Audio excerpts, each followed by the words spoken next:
మహాపరిశుద్ధుడా, ప్రేమించిన ప్రియ పరలోక తండ్రి, నీ ఘనమైన నామను బట్టి వందనాలు, స్తుతులు, స్తోత్రాలు చెల్లించున్నాం. ఈ సమయంలో తండ్రి, నీ మాటలు నాయన తెలియజేసే భాగ్యాన్ని మీరు నాకు అనుగ్రహించిన విధాన్ని బట్టి వందనాలు తండ్రి. నీ మాటలు అందిస్తుండగా నీ యొక్క ఆత్మ సహాయం దయచేయండి. మరి ముఖ్యంగా తండ్రి నాయన, నీ పిల్లలకు తండ్రి నాయన శ్రేష్టమైన సంగతులు అందించుటకు సహాయం దయచేయమని, సమస్త విషయాల్లో నీ కృపాన్ని కాపుదలు మాకు మెండుగా అనుగ్రహించమని యేసుక్రీస్తు వారి పేట ప్రార్థన చేయించున్నాం తండ్రి. ఆమేన్. ప్రభునందు ప్రియమైన వాళ్ళారా, గత ఆదివారం నాడు జీవంగల దేవుని సంఘంలో జనులు ఎలాగుండాలి అంటే నీవు ఎలాగుండాలి, లేకపోతే నేను ఎలాగుండాలి, ఆ యొక్క మాట మీద కొన్ని సందర్భాలు, ప్రార్థన గురించిన సందర్భాలు మనం ఆలోచన చేసాం. అయితే ప్రియమైన వాళ్ళారా, ఇక్కడ మనం చూడగలిగితే అపోస్తులు ప్రార్థనలో ఎలా ఉన్నారండి? అపోస్తులు ఎడతెగక ఉన్నారు. ఎడతెగక అంటే ఎక్కువగా వాళ్ళు దేవునితో గడిపిన సందర్భాలు కనబడుతున్నాయి. వాళ్ళు ఎక్కువగా వాక్యంలో గడిపిన సందర్భాలు కనబడుతున్నాయి. వాళ్ళు ఎక్కువగా సువార్తలో గడిపిన సందర్భాలు కనబడుతున్నాయి. వాళ్ళు ఎక్కువగా ప్రార్థనలో గడిపిన సందర్భాలు కనబడుతున్నాయి. వారు ఎక్కువగా దేవుని సేవకులతో కలిసిన సందర్భాలు ఎక్కువ కనబడుతున్నాయి. ఆ మాటను ఒకసారి మరలా మనము చూసుకొని ముందుకు వెళదాం. అపోస్తుల కార్యములు 2వ అధ్యాయము 42వ వచనంలో చూడగలిగితే, వీరు అపోస్తుల బోధ యందును సహవాసమందును రొట్టె విరుచుట యందును మరియు ప్రార్థన చేయుటందును ఎడతెగక ఉన్నారు, ఉండిరి అని రాయబడింది. అంటే ఎడతెగక ఉన్నారు అని రాయబడింది. ప్రారంభంలో ఉన్నటువంటి వాళ్ళు ప్రార్థనలో ఎడతెగగా ఉన్నారు, రొట్టె విరుచుటలో ఎడతెగక ఉన్నారు, సహవాసంలో ఎడతెగక ఉన్నారు, బోధ యందును కూడా ఎడతెగక ఉన్నారు. మరి ఇప్పుడు ఎందుకు లేరు? అప్పుడు ఎందుకు ఉన్నారు అని అంటే, అప్పుడు వాళ్ళకి పనులు లేవండి, వాళ్ళకి కుటుంబాలు లేవా, వాళ్ళకి కుటుంబ అవసరత లేవా, వాళ్ళకి కూడా భార్య ఉన్నారు, పిల్లలు ఉన్నారు, వాళ్ళ కుటుంబాలు కూడా ఉన్నాయి. ఇప్పుడు మనకు ఎలాగైతే కుటుంబాలు ఉన్నాయో అప్పుడు కూడా వాళ్ళ కుటుంబాలు ఉన్నాయి. కాబట్టి ఇక్కడ మనం చూడగలిగితే వాళ్ళు బోధ యందును ఎడతెగగా ఉన్నట్టుగా చూస్తున్నాం, సహవాసంలో కూడా ఎడతెగగా ఉన్నట్టుగా చూస్తున్నాం. అలాగే రొట్టె విరుచుట ఏంటంటే క్రీస్తు యొక్క మరణం యొక్క పునరుత్థానం, ఈ యొక్క విషయాలలో వాళ్ళు ఎడతెగగా ఉన్నట్టుగా చూడగలుగుతున్నాం. మరి ముఖ్యంగా ప్రార్థన చేయటంలో కూడా ఎడతెగగా ఉన్నట్టు చూడగలుగుతున్నాం. మరి వాళ్ళు ఉండగలిగింది మనం ఎందుకు ఉండట్లేదు? ఈరోజు వాళ్ళకి సాధ్యమైనది ఈరోజు మనకు ఎందుకు సాధ్యం అవ్వట్లేదు? కాబట్టి ఆలోచన చేయండి. మనం అడగవచ్చు, చాలామంది అనవచ్చు, ఏమండి ఇప్పుడంటే మాకు అసలు ఖాళీ ఏంటండి, జాబులు ఉన్నాయండి, పిల్లల స్కూళ్ళు అండి అని చెప్తారు. ఓకే, మరి వాళ్ళకి కూడా ఉన్నాయి కదా. అప్పుడు కూడా పాఠశాలలు ఉన్నాయి. తొరన్ను అనే ఒక పాఠశాల అనే పేరు మనకు బైబిల్లో కనబడుతుంది అపోస్తుల కార్యంలో. అప్పుడు కూడా పాఠశాలలు ఉన్నాయి, అప్పుడు కూడా చదువు చెప్పే విద్యాలయాలు కూడా ఉన్నాయి ప్రియమైన వాళ్ళారా. కాబట్టి ఇక్కడ మనం చూడగలిగితే మరి వాళ్ళు ఆ కుటుంబంతో ఉన్నారు, పిల్లలతో ఉన్నారు, వాళ్ళు కుటుంబాలతో భార్యలు కలిగి ఉన్నారు, భర్తలు కలిగి ఉన్నారు. అంటే వాళ్ళ కుటుంబాలతో కూడా జీవిస్తూ అనుదిన వాళ్ళు నిత్యము బోధలోను సహవాసంలోను, అంతేకాకుండా రొట్టె విరుచుటందును ప్రార్థన చేయటందును కూడా ఎడతెగక ఉన్నారు. ప్రారంభంలో ఉన్నటువంటి క్రైస్తవులు ఒకసారి మనం ముందుకు వెళ్ళి చూడగలిగితే వాళ్ళు ఎటువంటి ఎటువంటి ఆసక్తి కలిగి ఎటువంటి ప్రార్థన కలిగి ఉన్నారో ఒకసారి మనం చూడగలిగితే ప్రియమైన వాళ్ళారా, ఒకసారి పేతురు గారిని రాజైన హేరోదు ఏం చేశాడు అంటే బంధించేసి అతను చంపడానికి ప్రయత్నం చేశాడు.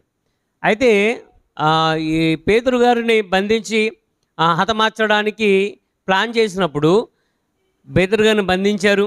సైనికులందరూ వచ్చి ఏం చేశారు? పేతురు గారిని బంధించారు, చెరసాలలో వేసి ఆయన్ని చెరసాలలో బంధించేశారు. ఆయన బందీగా ఉన్నాడు. అటువంటి సమయంలో ప్రియమైన వాళ్ళారా, ఏం జరుగుతుందో అని చూడగలిగితే అపోస్తుల కార్యములు 12వ అధ్యాయము 5వ వచనం చూడగలుగుతాం. అపోస్తుల కార్యములు 12వ అధ్యాయము 5వ వచనం. ఎందుకు పేతురు గారిని ఎందుకు బంధించారు అనేది మనకు కావాలి. ఎందుకనంటే ప్రియమైన వాళ్ళారా, 12వ అధ్యాయం 1వ వచనంలో చూడగలిగితే, దాదాపు అదే కాలం మందు రాజైన హేరోదు సంఘపు వారిలో కొందరిని బాధపెట్టుటకు బలత్కారంగా పట్టుకొని, అంటే సంఘపు వారంటే ఏ సంఘం వారు? హేరోదు రాజు యొక్క సంఘం వారు కాదు. క్రీస్తు సంఘంలో చేర్చబడిన వారిని, క్రైస్తవులుగా పిలవబడుతున్న వారిని ఏం చేశాడంటే, ఇతను ఒక రాజుగా, పరిపాలకుడుగా ఉన్నాడు. ఇతను ఒక రాజుగా ఉన్నాడు. ఈయనేం చేశాడు అని అంటే, ప్రజల యొక్క మెప్పును పొందడానికి, ప్రజల యొక్క మెప్పు, పాలకుడు లేకపోతే పరిపాలిస్తున్నవాడు ఆ ప్రజల మెప్పు పొందినప్పుడు మరలా అతనికి అధికారం ఇవ్వబడుతుంది. ప్రజలు ఏం చేస్తారండి, మరలా అతన్ని ఎన్నుకుంటారు. ఇక్కడ ఒక విషయాన్ని మనం గమనించినట్లయితే, ఇప్పుడు మన యొక్క సీఎం గారు, ముఖ్యమంత్రి గారు వైఎస్ జగన్మోహన్ రెడ్డి గారు, ఈయన యొక్క పరిపాలన బాగుందనుకోండి, ప్రజలు బాగా మెచ్చుకున్నారనుకోండి, మరలా సీఎం ఎవరవుతారు? ఆయన అవుతాడు. పరిపాలన బాగుంటే. పరిపాలన బాగోలేదనుకోండి, ప్రజలు ఏం చేస్తారు? ఈడొద్దురా బాబు మనకి అని అతను ఏం చేస్తారు? అతను కాకుండా వేరే ఒకళ్ళని ఎంచుకుంటారు. కాబట్టి ప్రియమైన వాళ్ళారా, అలాగే హేరోదు కూడా అప్పుడున్న ప్రజల యొక్క మెప్పును పొందడానికి క్రైస్తవులు అనబడిన వారిని ఏం చేస్తున్నారు? సంఘంలోనే అక్కడ ఏమని రాయబడింది? సంఘపు వారిలో కొందరిని బాధ పెట్టడానికి బలత్కారంగా పట్టుకున్నాడటండి. వారిలో దొరికిపోయిన వాళ్ళు ఎవరంటే, యోహాను సహోదరుడైన యాకోబు, అతను దొరికిపోయాడు. అతను పట్టుకున్నారు. వాక్యం చెప్పేటప్పుడు పట్టుకున్నారు, లేకపోతే సంఘంలో ప్రార్థన చేసేటప్పుడు పట్టుకున్నారో తెలియదు, కానీ ఆయన అయితే బంధించారు. బంధించి ఏం చేశారు తెలుసండి? అందరినీ కూడా సమకూర్చి అందరి సమక్షంలో ఏం చేశారంటే, ఖడ్గంతో తల నరికి చంపేశారండి. ఇదంతా కూడా ఏం జరిగిందంటే, ప్రియమైన వాళ్ళరా, ఇది యూదులకు ఇష్టమైన కార్యమని తెలుసుకొని ఏం చేశాడు తెలుసండి? ప్రజల్లో ఎక్కువగా పేరు ప్రఖ్యాతులు పొందినటువంటి వాడు ఎవరు అని చూస్తే పేతురు గారు కనబడుతున్నారు. ఆయన చేపలు పట్టుకునే ఈయన క్రీస్తుని వెంబడించిన తరువాత క్రీస్తు యొక్క సంఘపు పునాదులు, పేతురు అనే నీ మీద నేను వేస్తాను, పేతురు నువ్వు కేఫా అంటే రాయి, నీ బండ నువ్వు ఒక బండగా కాబట్టి, లేకపోతే ఒక రాయిగా ఉన్నావు కాబట్టి పునాది నీ మీద వేస్తాను అన్నాడు. కాబట్టి ప్రియమైన వాళ్ళరా, యేసుక్రీస్తు వారు ఎప్పుడైతే పేతురు గారికి ఆ మాట ఇచ్చారో వెంటనే పేతురు గారు విశ్వసించాడండి. కాబట్టి ప్రియమైన వాళ్ళరా, ఇతను చదువుకోలేదు, అయినప్పటికీ కూడా ఇతనికి అతను చెబుతున్న పాండిత్యం దేవుడే ఇచ్చాడు, పరిశుద్ధాత్మ ప్రేరణతో ఇచ్చాడు. అలాగే ప్రజల్లో మాట్లాడుతున్నప్పుడు, క్రీస్తు గురించి ధైర్యంగా మాట్లాడుతున్నప్పుడు, యేసే క్రీస్తు అని అతను మాట్లాడుతున్నప్పుడు ప్రజలు ఆశ్చర్యపోయారు. అధికారులు, సద్దుకయ్యులు, పరిచయులు, ప్రధాన యాజకులు వీళ్ళందరూ కూడా వీళ్ళ చదువు లేని వీళ్ళకి ఈ పాండిత్యం ఎక్కడొచ్చింది? అసలు ఇంత పాండిత్యం ఎలా మాట్లాడగలుగుతున్నారు?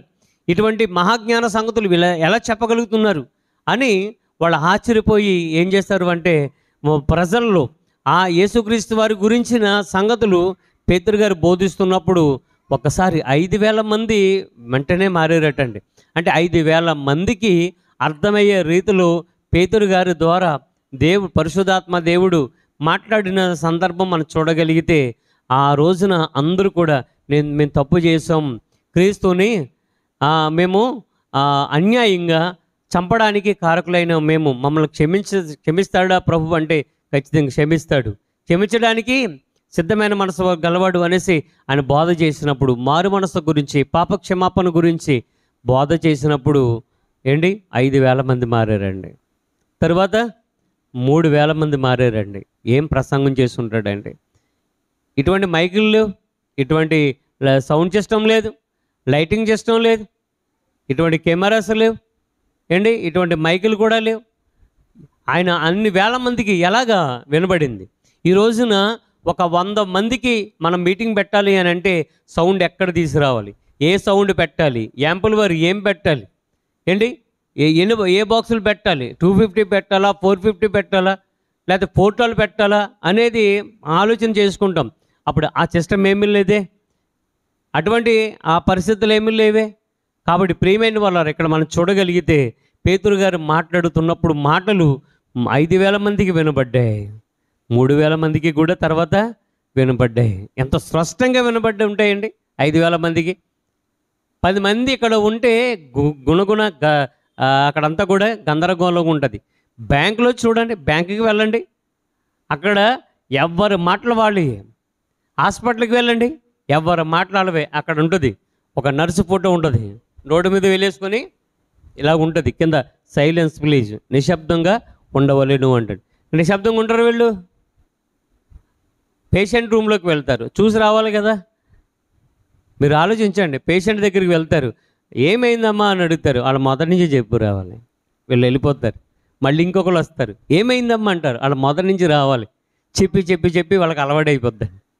కాబట్టి ప్రియమైన వాళ్ళరా, ఏమైందమ్మా అని అడగడం కాదు కానీ జాగ్రత్తగా ఉండండి చెప్పొస్తే సరిపోద్ది. ఆలోచించండి, ఎవరైనా ఇంట్లో ఒకళ్ళు మరణించారనుకోండి, ఏం జరిగింది అని అడుగుతాం, తెలుసుకోవడానికి అడుగుతాం, తప్పు లేదండి అడగడం. వాళ్ళు మొదటి నుంచి చెప్పొస్తారండి పాపం. మన ఓపిక కాదండి, వాళ్ళ ఓపిక మెచ్చు. అస్సలు బాధలో ఉంటారు, అస్సలే వాళ్ళు దుఃఖంలో ఉంటారు. మనం వెళ్ళి మరలా ఏమైంది అని అడగడం కంటే కాస్త ఓదార్పు మాటలు, ఏమైంది అని అడిగితే వాళ్ళు జరిగిందంతా కూడా చెబుతున్నప్పుడు ఆ జ్ఞాపకాలు మరలా మనము రెట్టింపు చేసి వాళ్ళని బాధ పెట్టిన వాళ్ళం అవుతాం. కాబట్టి ఎవరైనా బాధలో ఉన్నప్పుడు ప్రియమైన వాళ్ళారా మనం గమనించాలి. బాధలో ఉన్నప్పుడు కాస్త 4 ఆదరణ మాటలు వాళ్ళకి తెలియజేసి వచ్చేస్తే మంచిది. ఏం జరిగిందో ఏంటో మనము తెలుసుకుంటాం, మనకు తెలుస్తుంది. అయినా వాళ్ళ నోటంటే వినాలనుకుంటాం. అడిగి తెలుసుకోవడంలో తప్పేం లేదండి. కానీ ఎంతమందికి చెప్తారండి అలాగా? వెళ్ళిన ప్రతి ఒక్కరికి కూడా అలా చెప్తూనే ఉంటారు. కాబట్టి మనం ఏదో ముందుగానే మన సహోదరుల ద్వారా తెలుసుకొని వాళ్ళని కాస్త ఆదరించే మాటలు, ధైర్యపరిచే మాటలు చెప్పొస్తే బాగుంటుంది ప్రియమైన వాళ్ళు. కాబట్టి ఆనాడు పేతురు గారు మాట్లాడుతున్నప్పుడు అన్ని వేల మందికి ఎలాగనిపించిందండి. యేసుక్రీస్తు వారు ఆయన కొండ మీద ప్రసంగం చేసినప్పుడు ఎలాగంటే మైక్ సిస్టమ్, సౌండ్ సిస్టమ్ లేదు. ఆయన కొండ మీద కూర్చొని, కొండ మీద పైకి ఎక్కి అక్కడ కూర్చొని ఆయన మాట్లాడుతుంటే ఆయన మాటలు ప్రజలందరూ కూడా విన్నారండి. బాబు ఏం మంచి మాటలు చెప్పాడని. ఆకలి దప్పులు గలవారు ధన్యులు ఏంటి, నీతి నిమిత్తం హింసింపబడేవారు ధన్యులు. ఈ మాటలు ఎన్ని అద్భుతమైన మాటలండి. ఇవన్నీ కూడా ఆయన కొండ మీద కూర్చొని ప్రసంగం చేశాడండి. అలాగే ఆనాడు అపోస్తలులందరికీ కూడా ఇటువంటి పరికరాలు లేనప్పటికీ కూడా వాళ్ళ బోధలు చూడండి ఎంత బాగున్నాయో. వాళ్ళు ఎంత చక్కగా మాట్లాడారో ఒకసారి మనం ఆలోచించాలి. మైకు బాగోపోతే సిరాకు పడిపోతారు సేవకులు. అర్థమైందండి? సేవకులకి ఎలా ఉండాలి? మైకులు సౌండ్ బాగోవాలి. సౌండ్ బాగాలేదండి అంటాడు. సౌండ్తో నీకు పని ఏంటి? సౌండ్ లేకపోతే చెప్పవా? సౌండ్ లేకపోతే చెప్పరండి. కొంతమంది సౌండ్ లేకపోతే కూర్చుండిపోతారండి. కరెంటు పోయిందా, జనరేటర్ ఎట్టుకోవడం తెల్లా అంటారు. జనరేటర్ ఎట్టుకోవడం తెలుసు ఆయనకి, కానీ డబ్బులు లేవు. ఇస్తావు నువ్వు? అతి కష్టం మీద ఇబ్బందితో ఒక సేవకుడు అండి మీటింగ్ పెట్టినప్పుడు అది లేదు ఇది లేదు. కొంతమంది సేవకులు అండి నాకు నచ్చదండి, చాలా బాధపడతాను నేను ఆ విషయంలో.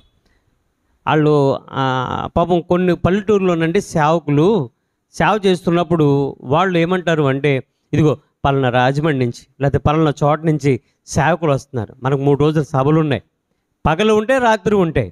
మరి పగలు ఎవరన్నా భోజనం పెడతారా సేవకులకి? పెట్టినప్పుడు మీకు అది ఆశీర్వాదం. అవును, సేవకుడిని ఇంటికి పిలిపించుకొని భోజనం పెట్టడం అనేది ఆశీర్వాదం ప్రియమైన వాళ్ళరా. ఒక సేవకుడు మన ఇంటికి రావడం అనేది ఆశీర్వాదం. పెట్టినప్పుడు వాళ్ళు ఏదో ప్రేమతో పెడుతుంటారు. కొంతమంది ప్రేమ ఎలా ఉండదండి, పగద ఉంటుందండి. అయ్యో ఇది వేసుకోండి అది వేసుకోండి అంటారు, మనం తినలేం. కాబట్టి ప్రియమైన వాళ్ళరా మనం గమనించినట్లయితే వాళ్ళు ఏదో వండుతారండి. వండితే ఏమంటారు, బాగాలేదా, అసలు కూర బాగాలేదా, అన్నం కూడా బాగాలేదు, ఇలాగంటారండి. తప్పు ప్రియమైన వాళ్ళు కలిగింది మనకు పెట్టారంతే. మనకి ఇష్టం లేదనుకో, అమ్మా ఈరోజు నేను భోజనం చేయనమ్మా, లేకపోతే నాకు కాస్త మధ్యాహ్నం పెట్టండి, లేకపోతే అది వేయండి అక్కడే అని మనము వాళ్ళ ప్రేమను ఏం చేయాలంటే కాదనకూడదండి. అలాగని మనం ఇబ్బంది పడకూడదు.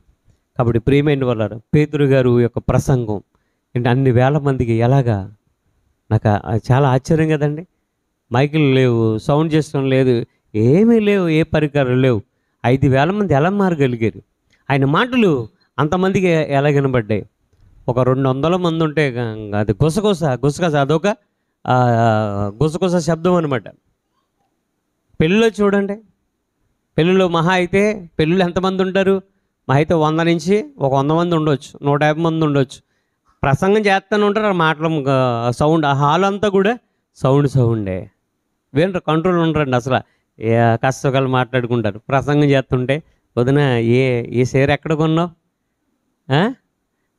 పెద్దోడు ఏం చేస్తున్నాడు, ఎంతమంది పిల్లలు, అన్నయ్య గారు బాగా డబ్బులు ఇస్తున్నారా, అన్నయ్య గారు బాగా ఈ మధ్యన బాగా సంపాదిస్తున్నారా, ఆ మధ్యన పెద్ద ఏముండి కాదు, ఈ మధ్యన పర్లేదు పర్లేదు మంచిగానే ఈ మధ్యన నెక్లెస్ తాడు ఇవన్నీ బాగానే చేయించుకున్నారు అంటే అన్నయ్య గారు 2 చేతులతో బాగానే ఈ మాటలు అవసరం అక్కడండి.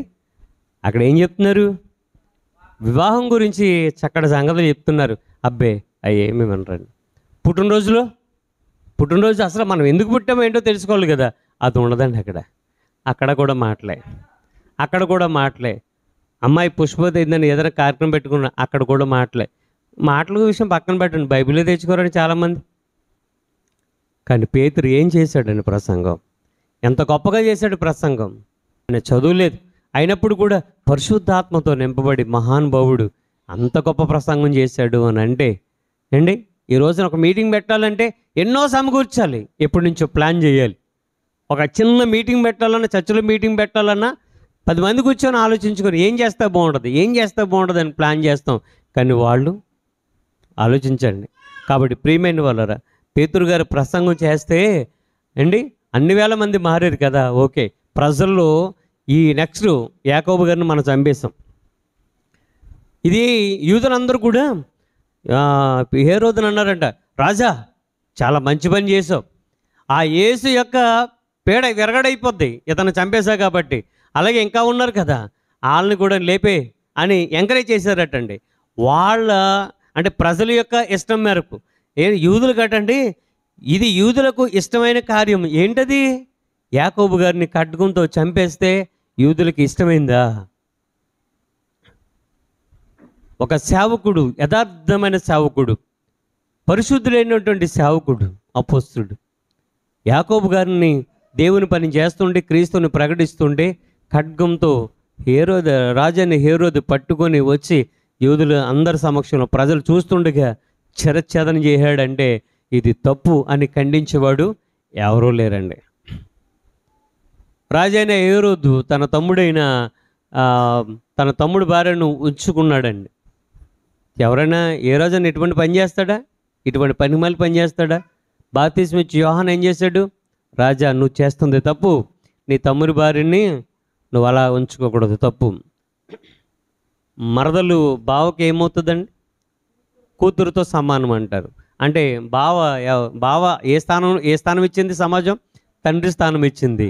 తండ్రి స్థానంలో ఉన్న నీవు నీ మరదలతో అలా చేయడం కరెక్ట్ కదనేసి చెబితే ఎవరు మనసులో పగబెట్టుకున్నా తెలుసండి, నా గురించి ఇలా తప్పుడుగా మాట్లాడతా నువ్వు అనేసి హేరోదు యొక్క మరదలు హేరోదియ మనసులో కక్ష పెట్టుకుందండి. తగిన సమయం చూసి చంపించిందండి. అది ఎవరికి ఇష్టమైంది, హేరోదికి ఇష్టమైంది. కానీ ఇక్కడ యోహాను సహోదరుడైన యాకోబును ఖడ్గంతో చంపేస్తే ఆనాడు చాలామంది కపట యూదులు, క్రీస్తును అంగీకరించిన యూదులు, క్రీస్తుకు వ్యతిరేకమైన వాళ్ళందరూ కూడా ప్రియమైన వాళ్ళరా క్రీస్తు గురించి తెలియదండి. అన్ని అద్భుతాలు చేశాడు, ఆయన తెలీదా? 3.5 సంవత్సరాలు ఎవరు చేయలేనటువంటి గొప్ప సేవ చేశాడండి యేసుక్రీస్తు వారు. అటువంటి సేవ ఎవరు చేయలేదండి ఇప్పుడుకొచ్చి. ఇంకా ఆలోచన చేస్తే ప్రియమైన వాళ్ళరా ఎన్ని మహత్కారాలు చేశారు, ఎన్ని అద్భుతాలు చేశాడండి ఆయన. వాళ్ళ కళ్ళ ముందు చేశాడు ఆయన. చనిపోయిన వాళ్ళని సైతం లేవనెత్తాడే. లాజరు చనిపోయిన 4వ దినాన్ని లేపాడు. 4వ దినం డెడ్ బాడీ ఎలాగుంటుంది చెప్పండి. ఒక శవం, చనిపోయిన ఒక వ్యక్తి శవంగా మారిన తర్వాత 4 దినాల తర్వాత ఆ యొక్క శవం ఎలాగుంటుంది చెప్పండి. 4వ రోజుకి అసలు ఆ రోజే స్మెల్ వచ్చేద్దండి, తీసుకెళ్ళిపోండి అంటారు, ఉంచొద్దంటారు. ఎందుకని? స్మెల్ వచ్చేస్తుంది అనేసి, చెడు వాసన కొడుతుంది అనేసి, బాడీ బిగిసిపోతుంది అని చెప్పేసి. కాబట్టి ప్రియమైన వాళ్ళారా 4వ రోజున వచ్చి ప్రభువు లేపాడండి. ఇది అందరికీ తెలుసు. ఇవన్నీ వాళ్ళు చూస్తున్నారు కానీ ఈ మహత్కార్యాలు అద్భుతాలు ప్రభు చేస్తుండే జనాలు వెంబడిస్తున్నారు. ఇది సహించుకోలేకపోయారండి. ప్రధాన యాజకులు శాస్త్రులు, పరిచర్యులు వీళ్ళందరూ కూడా ఈ బ్యాచ్ అంతా కూడా సహించుకోలేకపోయారు. ఇదిగో మేము కూడా బోధ చేస్తున్నామే, మేము కూడా దేవుని పని చేస్తున్నామే, మమ్మల్ని ఎందుకు వెంబడించట్లేదు అంటే, ఆయనలాగా నువ్వు చేయి, నిన్ను వెంబడిస్తారు. ఆయనలాంటి మనసు నీకు ఉంటే నిన్ను వెంబడిస్తారు. ఆయనలాంటి మనసు ఎవరికి కనబడట్లేదు, నాకైతే కనబడట్లేదు. కాబట్టి ప్రియమైన వాళ్ళరా, అలాగే యూదులందరూ కూడా కలిసి ఏం చేశారంటే, ప్రధాన యాజకులు, పరిచయులు, సద్దుకయ్యులు వీళ్ళందరూ కూడా ఏం చేశారు, యేసుక్రీస్తు వారిని సిలువేసేయి, చంపేయండి, వేసేయండి అని కేకలేశారండి. ఆయన చంపేశారు. అంతేకాదు ఆయన వెంబడిస్తున్న శిష్యుల్ని కూడా చంపేమని కేకలు, అరుపులండి. అందుకనే యోహాను సహోదరుడైన యాకోబును కూడా చంపేసినప్పుడు యూదులు చాలా సంతోషపడ్డారంట. ఒక వ్యక్తిని చంపడం, అక్కడ ఏమని రాయబడి ఉంది, ఇది యూదులకు ఇష్టమైన కార్యం అటండి. ఒక వ్యక్తిని చంపడం అనేది వాళ్ళు ఇష్టపడ్డారటండి. చూడండి ఎంత దుర్మార్గులో ప్రియమైన వాళ్ళారు. ఒక వ్యక్తి ఎవరైనా ప్రాణాపాయ పరిస్థితి ఉన్నప్పుడు కాపాడుకోవాలని అనుకుంటాం. ఒక వ్యక్తి ప్రియమైన వాళ్ళని ఆలోచించేయండి. ఒక వ్యక్తి ఎవరైనా ప్రాణాపాయ పరిస్థితి ఉన్నప్పుడు మనం ఏం చేస్తాం, ఎలాగైనా బ్రతకాలి అని ప్రార్థన చేస్తాం. ఆ వ్యక్తికి మనకు సంబంధం లేదు ప్రియమైన వాళ్ళు. ఆ వ్యక్తి ఎవరో మనకు తెలియదు.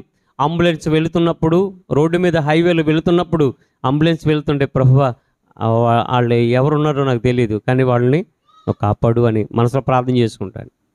వాళ్ళ పరిస్థితి ఏంటో మనకు తెలీదు, వాళ్ళ స్థితి ఏంటో మనకు తెలీదు, కానీ ఆ వ్యక్తి మీద ఆ కుటుంబం ఆధారపడి ఉంది. ఆ వ్యక్తి మీద ఆ కుటుంబం ఆధారపడి ఉంది. గమనించాలి. గబగబ మనం ఏం చేస్తామండి, గబగబ చాలామంది చూడండి, చాలామందిని చూస్తే ఏంటి అంత తొందర, కంగారుగా వెళ్ళిపోవాల్సిన పని ఏంటి? ట్రాఫిక్లో ఎంత జాగ్రత్తగా వెళ్ళాలండి, సిగ్నల్ పాయింట్ దగ్గర ఎంత జాగ్రత్తగా వెళ్ళాలి. సిగ్నల్ పాయింట్ దగ్గర చూస్తే ప్రియమైన వాళ్ళారా ఫస్ట్ ఏంటది గ్రీన్ ఉంటుంది. ఆ గ్రీన్ ఉన్నప్పుడు అందరూ వెళ్ళాలి. తర్వాత 30, 29, 28 అలా సిగ్నల్స్ ఒక్కొక్క సెకండ్ 5, 4, 3, 2, 1 అని వచ్చేటప్పటికి ఆ ఎల్లో లైట్ వెలుగుద్ది అంటే ఆగిపో, నెమ్మదిగా ఆగిపో, నెమ్మదిగా నువ్వు స్పీడ్ వస్తున్నావు కదా, నెమ్మది అయిపో, ఆ స్పీడ్ తగ్గించు అని దాని అర్థం. తర్వాత రెడ్ లైట్ వెలిగితే పూర్తిగా ఆగిపోవాలి, కానీ ఆగరండి, వెళ్ళిపోతారండి. అలాగా ఎన్ని ప్రమాదాలు జరిగినాయండి. ఎంతమంది చనిపోయారు తెలుసా అండి. కొంతమంది ఆ సెల్ ఫోన్ మాట్లాడుతూ ఇలాగా డ్రైవింగ్లోనే హెల్మెట్ ఉండదు, ఏముండదండి. హెల్మెట్ అస్సలు వాడరు చాలామంది కూడా ఏం చేస్తారంటే, ఇలాగ అంత అర్జెంట్ కావాలైతే పక్కన బండి అప్ మాట్లాడుకోవాలని, కానీ ఏం చేస్తారంటే ఇలా పక్కన చెవులో పెట్టుకుని డ్రైవింగ్ చేసుకుని వెళ్ళిపోతున్నారు. ఇలా చూస్తావు నువ్వు, ఈ పక్కన ఏమొస్తుందో నీకేం తెలుసు, వెనకాల వస్తుందో ఏం తెలుసు. అలాగే చనిపోయిన వాళ్ళు చాలా ఉన్నారు. ఆలోచించండి ఒకసారి. నీ మీద కుటుంబాలు ఆధారపడి ఉన్నాయి. డ్రైవింగ్ చేస్తున్న నీవు ఒకసారి ఆలోచించు, నీ మీద కుటుంబం ఆధారపడి ఉంది. తొందరపడకు. ఒక నిమిషం అవసరమైతే ఒక నిమిషం ఆగి వెళ్ళు.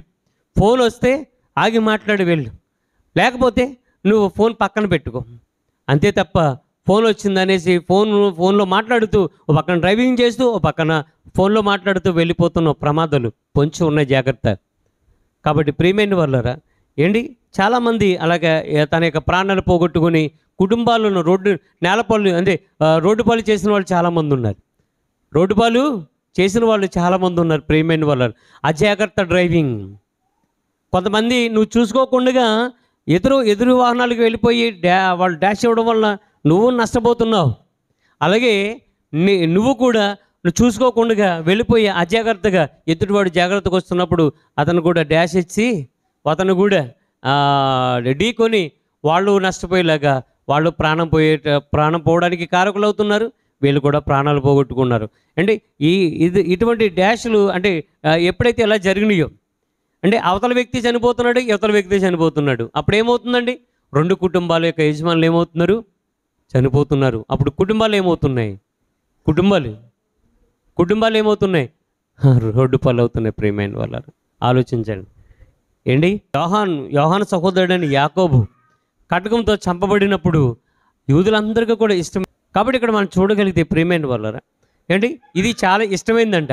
అయితే ఇటువంటి ఇష్టమైన పని మరొకటి చేస్తే ప్రజల్లో నాకు పరపతి పెరుగుతుందని అనుకున్నాడు హేరోదు.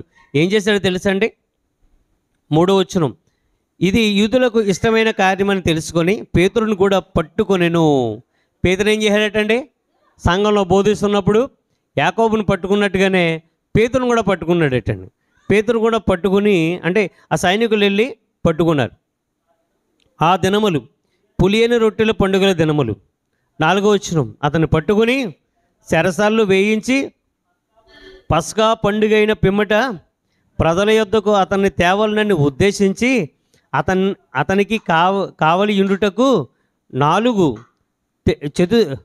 చతుష్టయములు సైనికులను అతనికి అప్పగించాను అంటున్నారు. కాబట్టి ఇక్కడ మనం చూడగలిగితే ప్రియమైన వాళ్ళారా, ఏమండి, పేతురు పట్టేసుకున్నారు, చెరసాలలో వేశారు. సైనికులందరినీ కూడా ఏం చేశారంటే అండి, కావలి ఉంచారంట. చాలా సెక్యూరిటీ పెట్టారు. మంట వరకు మహానుభావుడు ఎవరండి, చంద్రబాబు. మన సెంట్రల్ జైల్లో ఉన్నాడు ఆయన, రాజమండ్రి సెంట్రల్ జైల్లో మంట వరకు ఉన్నాడు. ఆయన ఉన్నంతకాలం మీరు ఏమనుకోవద్దండి, ఈ మాటలు వింటున్న వాళ్ళు ఏమనుకోవద్దు. నేను గమనించాను ఇది. ఆయన మీద నాకు ఎటువంటి వ్యక్తిగత అభిప్రాయం లేదు. నాయకుడికి నేను సంబంధించిన వ్యక్తిని కాదు. ఆయన ఉన్నంతకాలం ఎండ భీకరంగా ఉందండి. ఆయన ఎప్పుడైతే రాజమండ్రి నుంచి వెళ్ళాడో ఆ రోజు వర్షంలో నేను తడిసిపోయానండి. ఆ రోజు ఎప్పుడైతే రాజమండ్రి విడిచిపెట్టి వెళ్ళాడో వర్షం అండి. ఆ రోజు సెంట్రల్ జైలు నుంచి బయటకు వస్తే వర్షం. ఎప్పుడైతే వెళ్ళిపోయాడో వర్షం వర్షం వర్షం. ఇప్పుడు వరకు కూడా రాత్రి వరకు కూడా వర్షం పడతానే ఉంది. ఎక్కడొక చోట చెదురు మొదలు పడతానే ఉన్నాయి. ఏంటి, మనం ఆలోచించండి ప్రియమైన వాళ్ళరు. ఇంకా మనం ఆలోచన చేయగలిగితే మన 7వ తారీఖున సింహాచల నగర్లో మీటింగ్ జరిగిందండి. అక్కడ ఇజ్రాయెల్ మధ్య వాక్యం చెప్పడానికి దేవుడు కృప చూపించాడు. 7వ తారీఖున మీటింగ్ ముగించుకొని వెళ్ళిపోతుంటే పోలీస్ క్వార్టర్స్ వచ్చిన తర్వాత కూడా ఒక వెంటనే వర్షం పడిందండి. అక్కడ కొద్దిసేపు ఆగి వెళ్ళవలసి వచ్చింది. కాబట్టి ఇక్కడ మనం చూడగలిగితే ఏంటి, పేతుని పట్టేసుకున్నారు. పేతుని పట్టేసుకొని ఏం చేశారండి, చెరసాలలో వేసేశారు. చాలామంది సైనికుల్ని అక్కడ కాపలా పెట్టారు. ఈ ప్లాన్ చేశారన్నమాట. ఇప్పుడు కాదు, ఇది పొల్లిన రొట్టెల పండుగ కాబట్టి పండుగ అయిపోయిన తర్వాత ఇతన్ని ప్రజల దగ్గర తీసుకుని వచ్చి యాకోబుని చంపేసినట్టుగానే పేతుని చంపేద్దాం అనుకున్నారండి. అది ప్లాన్ చేశారు. అయితే ఏం జరిగిందో తెలిసే ప్రియమైన వాళ్ళరా, 5వ వచనం, పేతురు చెరసాలలో ఉండెను. సంఘం ఏం చేసిందటండి, సంఘం ప్రార్థన చేసిందా? మీ బైబిల్ అలాగే ఉందా? ఇప్పుడు మీకు స్ట్రైట్గా మాట్లాడుకుందాం. ఇప్పుడు నేనున్నానండి, ఇప్పుడు నేనే కొంచెంసేపు పేతుని అనుకోండి, ఆ మహానుభావుడితో పోల్చుకునే అంత గొప్పవాడిని ఏం కాదు. కానీ ఇప్పుడు మన సంఘంలో ఉన్నాం, వాక్యం మీరు వింటున్నారు, సంఘ విశ్వాసులు, మీరందరూ కూడా సంఘ విశ్వాసులు. నన్ను పోలీసులు తీసుకుని వెళ్ళిపోయి జైల్లో పెట్టేశారండి. మీరేం చేస్తారు? ప్రార్థన చేస్తారా? చేయరా? చేస్తారు, ప్రార్థన చేస్తారు. ఏమని చేస్తారు? విడుదల చేయండి అని ప్రార్థన చేశారు. మొన్న చంద్రబాబుని కూడా విడుదల చేయమని చాలామంది సేవకులు ప్రార్థన చేశారు అండి. చాలామంది సేవకులు కూడా ప్రార్థన చేశారు. కానీ క్రైస్తవ్యం అంటే అతనికి పడదు. క్రైస్తవ్యం అంటే అతను పడదు. అతను ఒక ఊసర విల్లాడనమాట.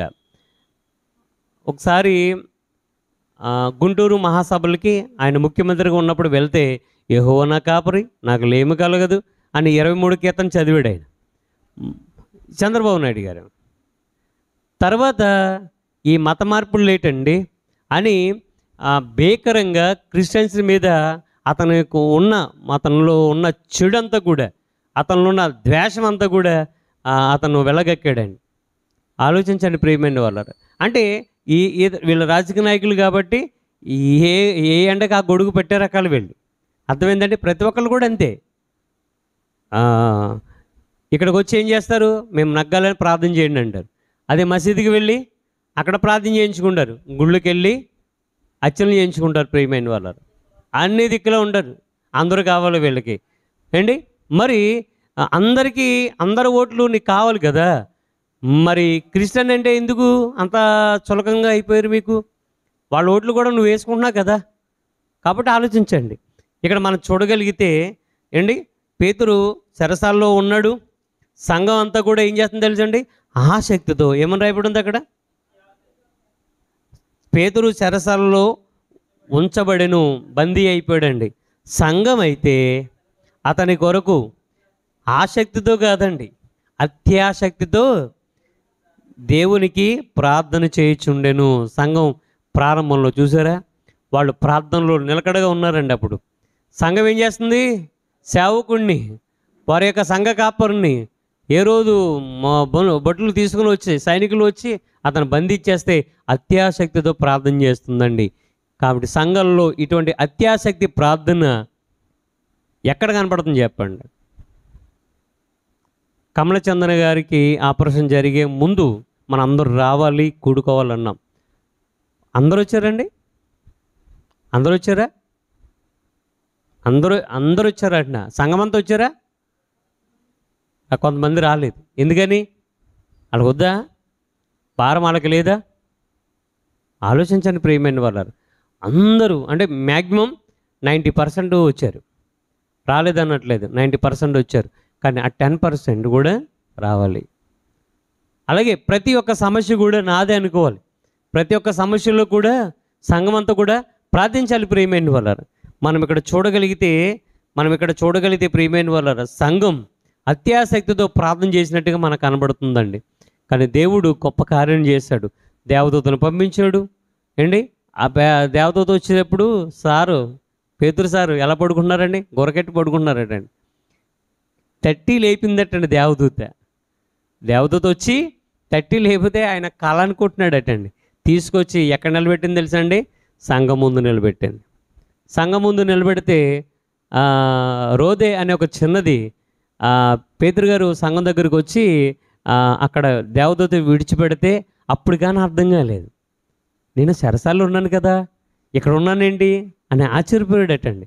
అప్పుడు సంఘం యొక్క తలుపులు కొడితే పేతురు గారి యొక్క స్వరం విని, ఒక రోదే అనే చిన్నది స్వరం విని పేతురు గారిని పసిగట్టి పేతురు బయట ఉన్నాడు అంటే సంఘం నమ్మలేదండి. సంఘం నమ్మిందా? నమ్మలేదు. కానీ ఏం చేస్తుందండి? ప్రార్థన చేస్తుంది. ఆ ప్రత్యాసక్తితో కూడినటువంటి ప్రార్థన పేతురు గారిని విడిపించింది ప్రియమైన వాళ్ళరా. సంఘంలో అటువంటి ప్రార్థనలు కావాలి. నేను కోరుకున్నది అదే, ప్రార్థనలు కావాలి. ఎటువంటి ప్రార్థనలు ఉండాలో తెలుసండి? ఒకసారి విలాపవాక్యాలకు వెళ్దాం. విలాపవాక్యములు 20వ గ్రంథం తర్వాత 2వ అధ్యాయం 11వ వచనం చూడగలిగితే అక్కడ ఎలా ప్రార్థన చేయాలని తెలుసండి? ఎలా ప్రార్థన చేయాలి, ఎవరి కొరకు ప్రార్థన చేయాలని అంటే అక్కడ రాయబడింది ఏంటంటే, విలాపవాక్యములు పేజీ నెంబర్ 682, పాత నిబంధన 2వ అధ్యాయము 19వ వచనం. నీవు లేచి రేయి మొదటి జామున మొర్రపెట్టుము. ఎప్పుడు లేవాలటండి? రేయి మొదటి జామున లేచి ఏం చేయాలంటే దేవునికి మొర్ర పెట్టాలి అని రాయబడింది. తర్వాత నీళ్లు కుమ్మరించినట్లు ప్రభు సన్నిధిని నీ హృదయమును కుమ్మరించు. నీళ్లు కుమ్మరించినట్టుగా ప్రభు సన్నిధిని నీ హృదయమును కుమ్మరించు. హృదయాన్ని ఎందుకు కుమ్మరించాలి? హృదయం అనేది భయంకరమైన వ్యాధి గలది కాబట్టి దాన్ని అక్కడ కుమ్మరిస్తే బాగుంటాం ప్రియమైన వాళ్ళ. మనం బాగుంటాం, మన ఆరోగ్యం బాగుంటుంది. కాబట్టి హృదయం అన్నిటికంటే ఘోరమైన వ్యాధి గలది.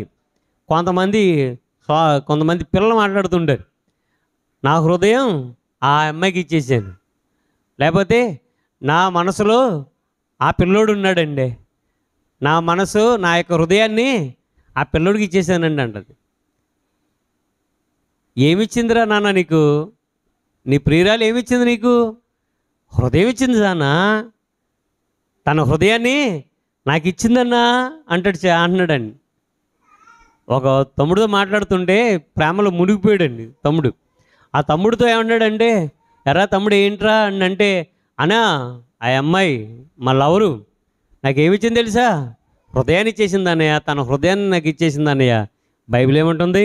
హృదయము అన్నిటికంటే ఘోరమైన వ్యాధి కలది. ఒరే నాన్న, నేను చెప్పాను అనమాట, తమ్ముడు నీకు ఇచ్చింది ఏంటి తెలుసా? ఘోరమైన వ్యాధి కలది ఇచ్చిందిరా నీకు. దేవుడు చెప్పిన మాట విను. ఈరోజు అదే కదా, నీ హృదయంలో చోటువా అంటే హృదయంలో ఏముంది? ఘోరమైన వ్యాధి ఉంది. వ్యాధి దగ్గరికి వెళ్తాం మనం. ఆ మధ్యన కరోనాతో విలవిల్లాడిపోయింది ప్రపంచం. కరోనా ఉన్నవాళ్ళ దగ్గరికి వెళ్ళమంటే వెళ్తామా? భయపడిపోయాం. ఎందుకని? మనకి కూడా అంటుకుంటుంది అనేసి. అంటువ్యాధి దగ్గర ఉన్నవాళ్ళు ఎవరైనా వెళ్తారండి? ఎవరు వెళ్ళరు. ఎందుకని? అంటువ్యాధి మనం అంటుకుంటుంది కాబట్టి. ఇక్కడ మనం చూడగలిగితే మన యొక్క హృదయాన్ని ఏం చేయాలటండి? నీళ్లు కుమ్మరించినట్లు ప్రభు సన్నిధిని నీ హృదయమును కుమ్మరించము, నీ పసిపిల్లల ప్రాణం కొరకు నీ చేతులను ఆయన తట్టు ఎత్తము అంటున్నాడు. పసిపిల్లల ప్రాణం కొరకు ఏం చేయాలంట? మన చేతులను ఆయన తట్టు ఎత్తి ప్రార్థన చేయాలి. ఎందుకు తెలుసా? తండ్రి నువ్వే దిక్కు, నాకు వేరే దిక్కు లేరు. ఆకాశమందున్న నా దేవ అంటాడు ఒక కీర్తన కడుపడదా, ఆకాశమందు నీవు తప్ప నాకెవరు ఉన్నారు, నీవు నాకు ఉండగా లోకంలోనిది ఏది అక్కర్లేదు అన్నాడు. ఆకాశమందు నీవు తప్ప దేవుడు తప్ప మనకెవరున్నారు చెప్పండి? ఒక సోదరులు, ఒక సేవకులు నన్ను ఒక ప్రశ్న వేశారండి, మంచి ప్రశ్న. ఆయన ఏమన్నారంటే, బ్రదర్ మీరు మణిపూర్ వెళ్ళారు కదా, భయం వేయలేదా అని అడిగాడు ఆయన.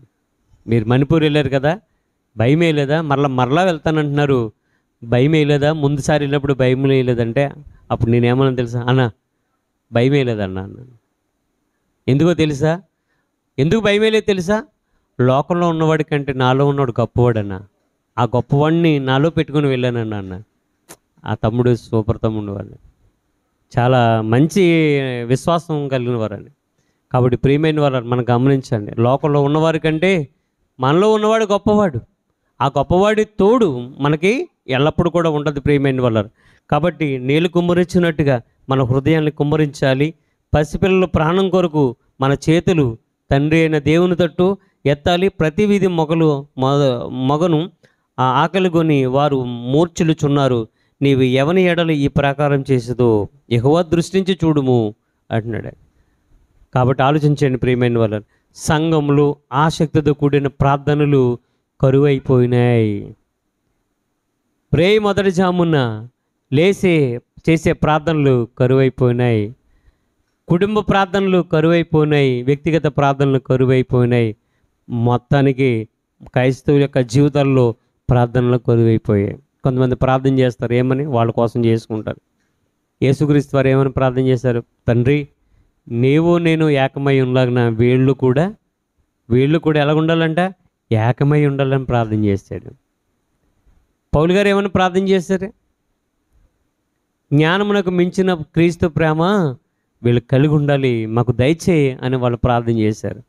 కాబట్టి ప్రియమైన వాళ్ళ మనం కూడా గమనించవలసింది ఏంటంటే, సంఘాలలో మనము జీవం గల దేవుని సంఘంలో ఎలా ఉండాలంటే ప్రియమైన వాళ్ళరా, ఆసక్తితో కూడిన ప్రార్థనలు చేసేవారుగా ఉండాలి.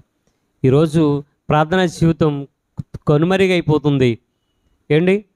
ప్రార్థనతో అన్ని జనుల వల్లే మనం ప్రార్థన చేయడం కాదు, కానీ మన యొక్క బాధను కాకుండా, మన గురించి కాదు కానీ దేవుని యొక్క మనసును ఎరిగిన వారమై ఆయన యొక్క చిత్తమేంటో తెలుసుకొని ఖచ్చితంగా ఎదుటి వారి యొక్క ఆత్మలు రక్షింపబడుటకు మనం ఏం చేయాలండి? ఖచ్చితంగా ప్రార్థన చేయాలి. ప్రార్థన అనేది నీ తండ్రితో నువ్వు సంభాషణ చేసే అతి శ్రేష్టమైన సమయం. ఆ సమయాన్ని మనం ఏం చేసుకోవాలి? ఖచ్చితంగా పాటించాలి. ఆలోచించండి ప్రియమైన వాళ్ళరా, సంఘం ఆసక్తితో ప్రార్థన చేసింది, దేవుడు కార్యాలు చేశాడు. ప్రతి ఆదిమ సంఘంలో కూడా ప్రార్థనలు, వాక్యంతో పాటు ప్రార్థనలు ఖచ్చితంగా ఉన్నాయి. ఈరోజు సంఘంలో ప్రార్థన చేయాలి, ప్రార్థనలు కావాలి. అందుకని ప్రార్థన చేస్తారంటే నేను చేయను అంటారు. ఎందుకని? మీలో ప్రార్థన చేసే ఆసక్తి లేదు. ఇప్పుడు ఎప్పటి నుంచో సంఘానికి వస్తున్నారు, కానీ ప్రార్థన చేసే కనీసం ఆ 2 ముక్కలు కూడా ప్రార్థన చేయలేవా? 7వ తారీఖున ఇజ్రాయెల్ దగ్గరికి వెళ్ళి వాక్యం చెప్పి ఆ సేవకులు ఒకరికొకరు ప్రార్థన చేయండి, అమ్మ మీరు ప్రార్థన చేయండి అంటే, నాకు ప్రార్థన చేయడం రాదండి అయ్యగారు అంటుంది ఆవిడ. వాళ్ళు కొత్తగా వస్తున్నారు, రాదంటున్నారు. అప్పుడు నేను అన్నాను, అమ్మ ఎందుకు రాదమ్మా, ఎందుకు అంటున్నావు నువ్వు? ఒక బాధను, ఒక సమస్యను నీ తండ్రితో చెప్పుకున్నట్టుగా, నీ భర్తతో చెప్పుకున్నట్టుగా, లేకపోతే ఒక అధికారితో చెప్పుకున్నట్టుగా నువ్వు తండ్రితో చెప్పుకో. చిన్న ప్రార్థన చేయి, 1 నిమిషమే చేయి, లేకపోతే 30 సెకండ్లు చేయి, చిన్నగా చేయి. తండ్రి ఇగో వీళ్ళకి బాగోలేదు, వీళ్ళని బాగుపరచండి, స్వస్థపరచండి, యేసునామములో అడుగుతున్నాను చెయ్యమ్మా అని అంటే ఆమె ఎంత చక్కగా చేసిందండి. 2 నిమిషాలు చేయమంటే ఆవిడ 5 నిమిషాలు చేసిందండి ప్రార్థన. ఎందుకు రాదండి మనకు చెప్పండి? ఒక పాట పాడడానికి కూడా ముందుకు రాం, ఒక వాక్యం చదవడానికి కూడా ముందుకు రాం. పాట ఇప్పుడు ఒకసారి ఒక వ్యక్తిని ప్రార్థన చేయమని నేను అడిగినప్పుడు ఆ వ్యక్తి ఏమన్నాడో తెలుసండి? నాకు గొంతుకు బాగలేదండి అన్నాడు. మన సంఘంలో కాదు, వేరే చోట. గొంతు బాగాలేదండి అన్నాడు. కానీ తర్వాత నాతో గంట సేపు మాట్లాడాడు ఆయన. నేను ఒకటే అన్నాను, బ్రదర్ ఇంత గొంతు బాగాలేదన్నావు కదా ప్రార్థన చేయడానికి, గంట సేపు ఎలా మాట్లాడాక నీ గొంతు ఎలాగొచ్చిందని అడిగారు ఆయన. ఆలోచించండి, గంట మాట్లాడు మరి ఇష్టసరిగా నువ్వు మాట్లాడదే కదా, అదేదో ఒక 5 నిమిషాలు దేవునితో మాట్లాడడానికి నీ గొంతు ఏమైపోయింది? పాట పాడడానికి గొంతు బాగాలేదు, ప్రార్థన చేయడానికి గొంతు బాగాలేదు, నీ గొంతు ఎవడికి కావాలి? నువ్వు ఏ మనసుతో ప్రార్థన చేస్తున్నావో, ఏ మనసుతో పాట పాడుతున్నావో దేవునికి కావాలి, అది దేవునికి కావాలి. అంతే తప్ప నాకు గొంతుకు బాగాలేదండి, నేను వాక్యం చెప్పండి, కొన్ని మాటలు చెప్పండి అంటే నేను సిద్ధపడలేదండి అని అంటారు. మన అమ్మను పాట పాడమన్నాను నేను, దానియేలు గారు మా అమ్మని పాట పాడమన్నా. అమ్మ ఏమన్నా నువ్వు? నేను పాడను అన్న.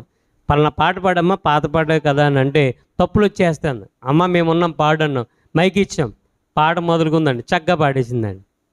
దేవుడమ్మ గారు మాత్రం తక్కువేంటి, పాడనన్నారండి.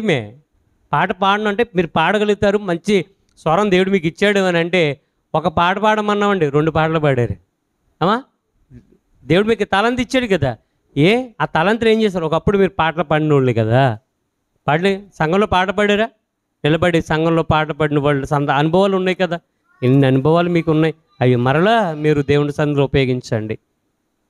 పనుల భారం పక్కన పెట్టండి, అన్నీ పక్కన పెట్టండి. మీరేం చేస్తున్నారు?